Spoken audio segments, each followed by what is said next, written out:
Hi guys, and welcome back to the ACE Academy. In this video, we will be looking at the change in shape or the change in gradient of the linear function.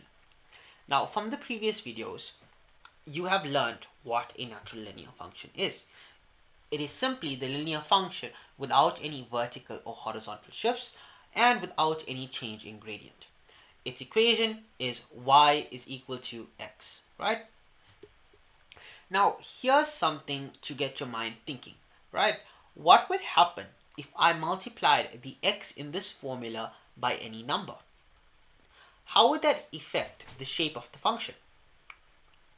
So we're going to do that today, and you're going to learn what happens when we multiply any whole number by x, right? Okay, so on your screen right now, you can see the shape of a natural linear function that has already been plotted on a Cartesian plane, right? This is the function with the equation y is equal to x. Now, what we're going to do together is we're going to do a little bit of an investigation to find out what happens when I multiply x by any number. Now, in this case, I want to multiply x by 2. So my equation would now be y is equal to 2x, multiplying x by 2. Now, if I'm going to do this correctly, I would use the same principle that I used to sketch the natural linear function, meaning I would substitute all my points on the x-axis into the equation, get a corresponding y value, and plot it for that x point, right? So if I'm starting off at 0, 2 times 0 is 0. So we'll make a little mark at the origin where the x is equal to 0 and the y is equal to 0. 2 times 1 is 2. So we're going to make a little mark at the point y is equal to 2 and x is equal to 1. Right. Now for the point 2, the x value 2, if I multiply 2 times 2, I'm going to get a value of 4. Now, I'm sure by now you're seeing that it wouldn't be possible for me to substitute all the values on my x-axis because I don't have enough space on my y-axis for this Cartesian plane. But yes, you can plot it in and estimate and extrapolate it, but it's not necessary for this exercise, right? Now, moving on to the left-hand side of the Cartesian plane, for an x value of -1, if I multiply that into this equation, that will become y is equal to 2 times -1, which would be -2. For the point -2, -2 times 2 is -4.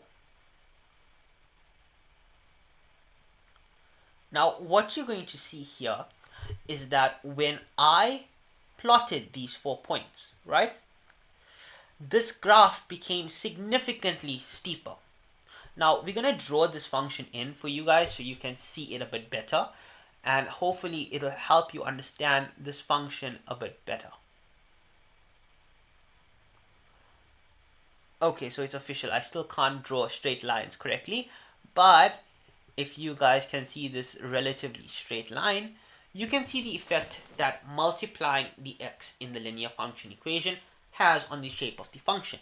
It has become steeper, right? So previously, when my equation was simply y is equal to x, for every x value that I had, my y value was equal. So 1 was 1, 2 was 2, 3 was 3.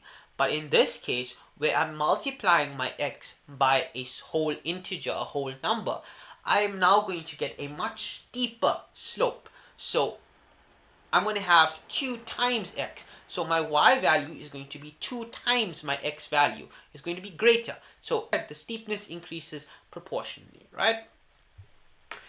But here's the question. What would happen if I multiplied my x by a negative number? So let's say in this case that the number that I'm multiplying x by is -1, right? If I multiply x by -1, let's go ahead and plot it. Let's see what happens, right? So 0 times -1 would be 0. 1 times -1 would be -1. 2 times -1 would be -2. 3 times -1 would be -3. 4 times -1 would be -4. 5 times negative 1 would be negative 5. Now if I move to the left of my x-axis, to the left of my y-axis rather, the negative x-axis, negative 1 times negative 1 is 1. Negative 2 times negative 1 is 2. Negative 3 times negative 1 is 3. Negative 1 times negative 4 is 4. And negative 1 times negative 5 is 5. So you can see essentially what happened when I multiplied my natural linear function by a negative number is that it changed its shape. It now has a negative gradient. Okay? It now has a negative gradient.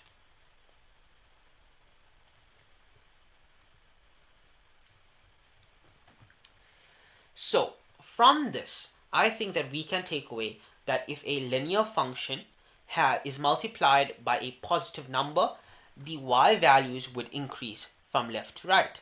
But if a linear function is multiplied by a negative number, the y values would decrease from left to right. Can you see that? Right? So that's an important point. That indicates the shape of the function. Another important point that I want you guys to take note of is the equation m is equal to y2 minus y1 over x2 minus x1.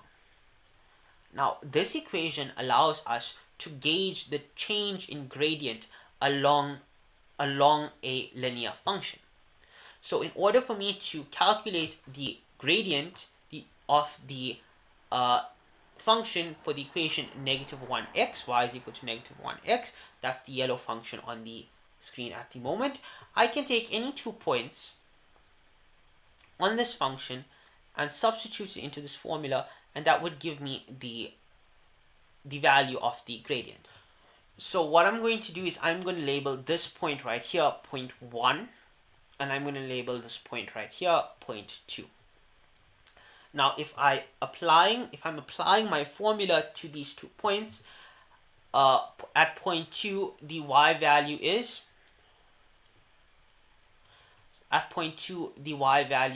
negative 2. At point 1 the y value is 4.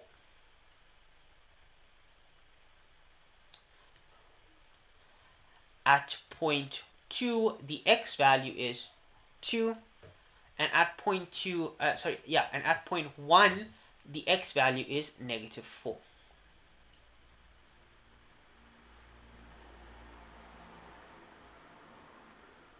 Right, so if I simplify this and solve this equation, negative 2 minus 4 is actually negative 6,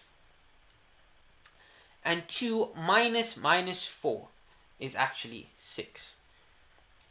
And negative 6 over 6 is equal to negative 1. Right?